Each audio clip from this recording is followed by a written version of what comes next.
Right. So I know at this point, a lot of you have seen the Gear 5 transformation for Luffy, and you're absolutely excited, but some of you are pretty confused on it. And I'm not an expert on it, but I'm going to get into his powers and abilities and discuss some of the origins from where Oda probably got some of the inspiration from.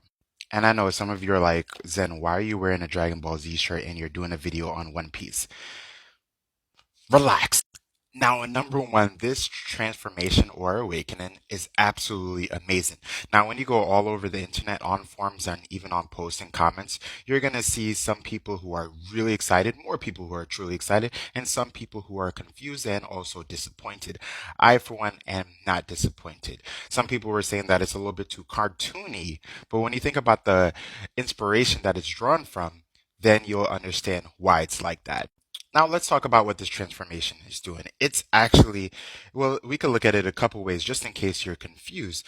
This transformation is using the physics of rubber and applying it to a localized space or its surroundings itself.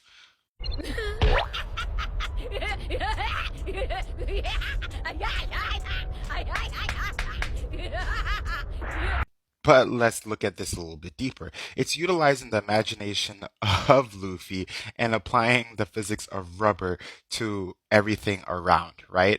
In a localized space, of course. Now, of course, there's a lot of things that I am not talking about when it comes to the amplification of his speed and also his strength. And that's because he's utilizing this gear 5, right?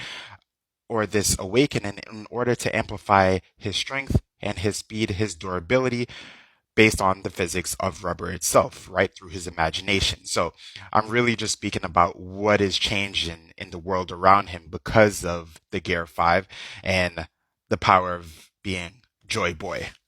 Now, for some that say that the moves and the scenery and the animation was too cartoony, you have to consider Luffy's character. He's always been a character that's number one, been happy go lucky. Even in the most death defying moments, he can often end with a smile.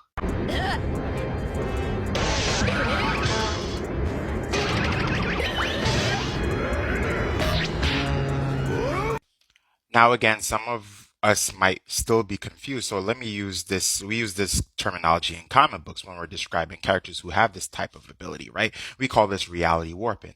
And what Luffy's doing is reality warping on a small scale area. Now, small scale doesn't imply weak. I don't want you to get that confused. Small scale means that anything that enters that realm or that vicinity where his imagination can reach, it will change. This is why we saw Kaido, who his eyes were popping out, right? And when he was getting hit, he was kind of like in that tune motion, which is another portion that comes into relevance of the inspiration.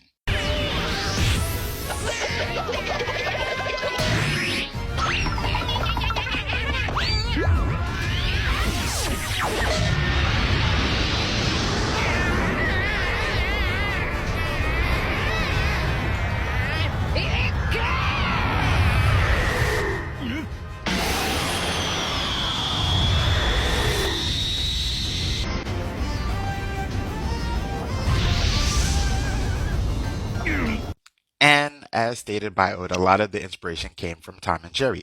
Now, he did state, and I'm not quoting verbatim, but you could look it up if you want to, that a lot of the fights, first, Gear 5 was more or less like a joke, right? But he also then took a chance with it.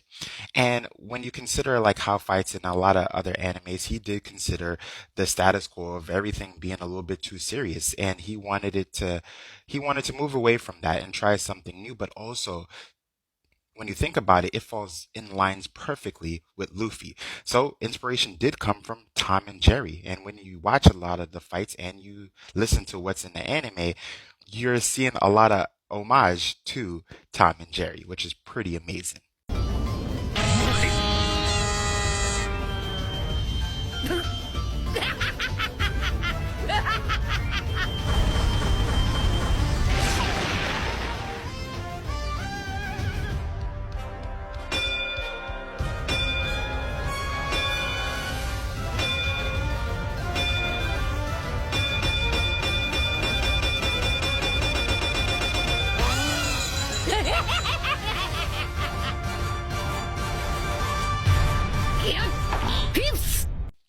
Now, the reason why I brought up this image is because this gives relevance into a lot of the older animation style when it comes to older cartoons, such as Tom and Jerry, and even other ones. You could even see them in like Peter Pan, some of those movies and things of that nature, where the characters are moving kind of like in a bouncy type of state, right? Which again is very reminiscent to what we see in the Gear 5 uh, animation style.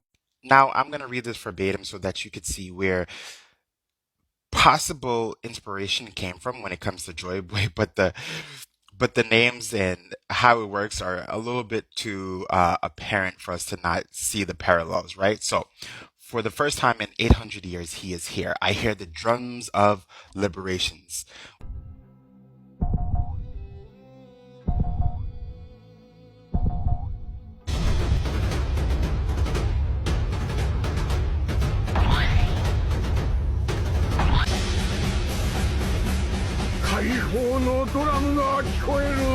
When you think about drums, think about the heartbeat in this case. Now, how long has it been? Joy Boy. So, who is Joy Boy? Where did that come from? Besides the anime, can we draw some parallels into the real world? Let's get into it.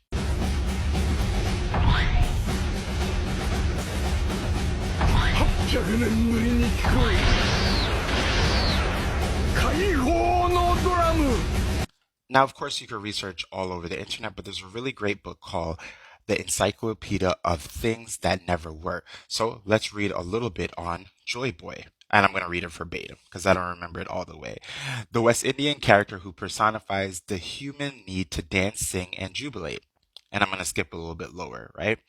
So, and it seems likely that he traveled to the Caribbean with an early shipment of slaves from West Africa. Joy Boy smiles perpetually. Sounds like Luffy, right? ジョイボーイが帰ってきた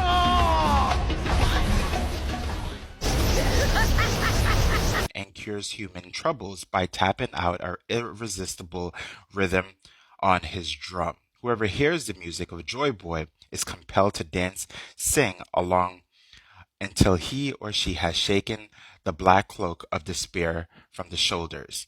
Right? So when you think about this a little bit more, is when we saw Luffy in Gear 5, he was in a perpetual state of just smiling, right? And just heavy movement, but also things that seem grim to him on a normal basis wouldn't. He's enjoying the process. 俺のやりたかったこと全部できるもう少し戦えそうだ心臓の音も面白い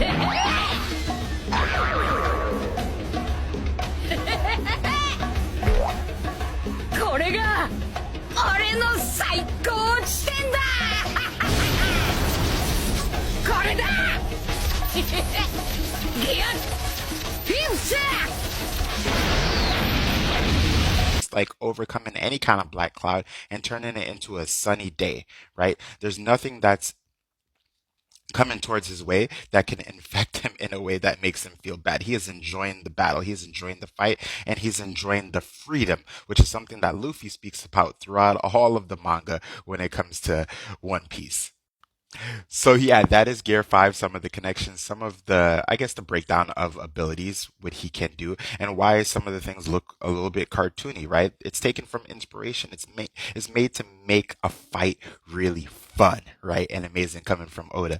But for me, I watched the episode, but I'm actually reading the manga to catch up with my friends. So I happened to watch the episode, but I'm reading the manga to like really catch up to where they are because you already know it's like 1,000+ episodes. But with that being said, put your comments in the comment section. Let me know if you want me to do a part 2 or if you want me to do more anime videos or manga videos. Later, everyone.